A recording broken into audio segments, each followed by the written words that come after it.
Si tu enduis l'extérieur,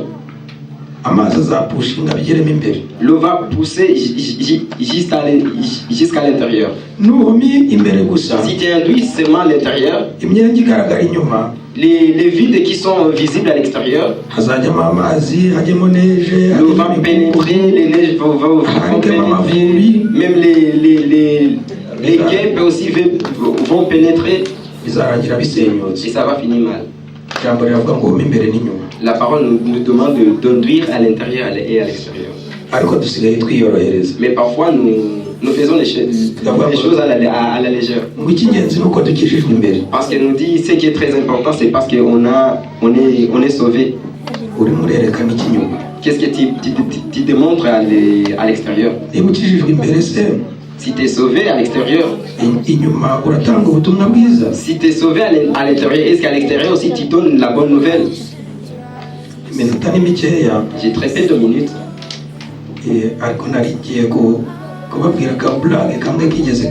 Mais je voulais juste vous raconter une petite blague, mais je peux le parler, on peut le faire après. Mais si vous l'acceptez, je peux le dire. Parfois, souvent on nous dit qu'il y a eu des cérémonies à Kigali.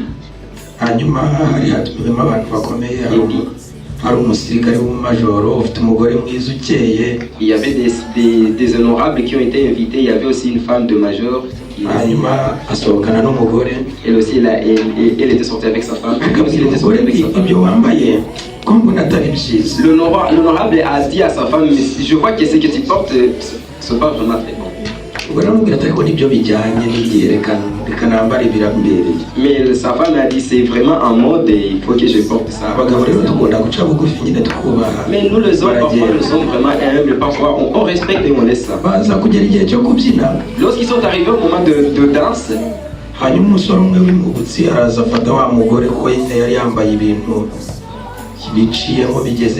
un jeune garçon qui est bizarre et il a mis la femme de major debout pour qu'il a fait danser. Il a commencé à la faire danser dans une mauvaise manière. Jusqu'à ce que son mari il a été juste choqué. Lui aussi s'est mis debout, il a pris le jeune garçon. Le jeune garçon il a eu peur, il a dit je savais pas que c'est ta femme. Je savais que c'est une prostituée qui est juste ici. Parce que quand tu t'habilles à l'extérieur, qu'est-ce que tu démontres aux autres? Lorsque tu es en train de parler avec les hommes, qu'est-ce que tu demandes? Ça se peut que tu es sauvé mais que ta guérison soit aussi vue même à l'extérieur. Parce que si c'est pas comme ça, tu vas détruire même ce que tu as construit. Construis l'arche à l'intérieur et à l'extérieur. Que Dieu le fait bien. Mais il faut laisser de mélanger des choses qui ne peuvent pas être mélangées. Si c'est quoi faire, il faut construire avec quoi faire. C'est le Saint-Esprit qui nous aide à construire à l'intérieur et à l'extérieur. Il faut aussi l'écouter. Parce que je sais bien qu'il y a des choses que le Saint-Esprit nous demande de ne pas le faire, mais on le fait.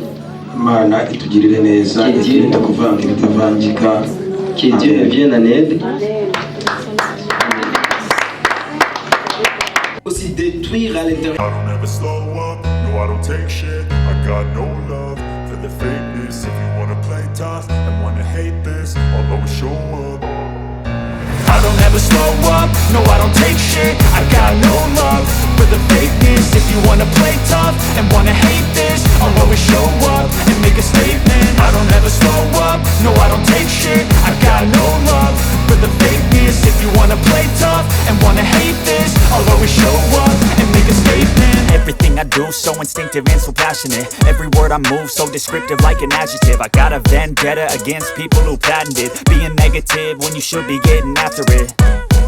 I got facts over tracks, this and that. Spitting slow, spitting fast, I could roast, I could gas. Think I'm okay at last, but I don't know if that can erase all the past. And the pettiness, a reflection of the emptiness. Hilarious, you think you're worth my time, you're delirious. Mysterious, because you hide behind a fake exterior. Inferior, you know I'll always be a bit superior. Get off of me, this ain't no humble brag. I want you to hear words, you can say them back. I want you to feel free from the chains at last, and to believe in what you got, it was built to last, yeah.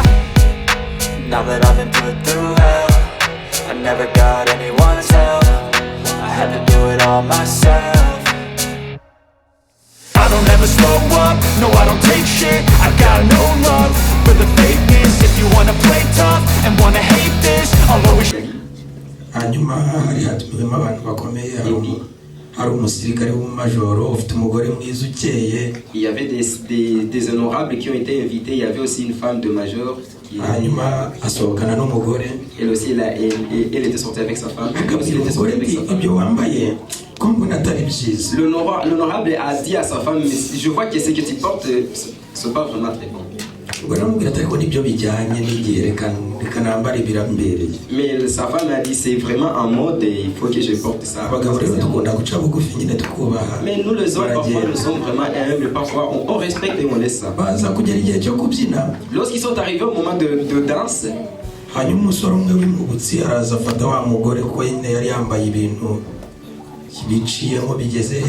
jeune garçon qui est bizarre et il a mis la femme de major debout pour qu'il a fait danser. Il a commencé à la faire danser dans une mauvaise manière. Jusqu'à ce que son mari il a été juste choqué. Lui aussi s'est mis debout, il a pris le jeune garçon. Le jeune garçon il a eu peur, il a dit je savais pas que c'est ta femme. Je savais que c'est une prostituée qui est juste ici. Parce que quand tu t'habilles à l'extérieur, qu'est-ce que tu démontres aux autres? Lorsque tu es en train de parler avec les hommes, qu'est-ce que tu demandes? Ça se peut que tu es sauvé, mais que ta guérison soit aussi vue même à l'extérieur. Parce que si c'est pas comme ça, tu vas détruire même ce que tu as construit. Construis l'arche à l'intérieur et à l'extérieur. Que Dieu le fait du bon. Mais il faut laisser mélanger des choses qui ne peuvent pas être mélangées. Si c'est quoi faire, il faut construire avec quoi faire. C'est le Saint-Esprit qui nous aide à construire à l'intérieur et à l'extérieur. Il faut aussi l'écouter. Parce que je sais bien qu'il y a des choses que le Saint-Esprit nous demande de ne pas le faire, mais on le fait. Que Dieu nous vienne en aide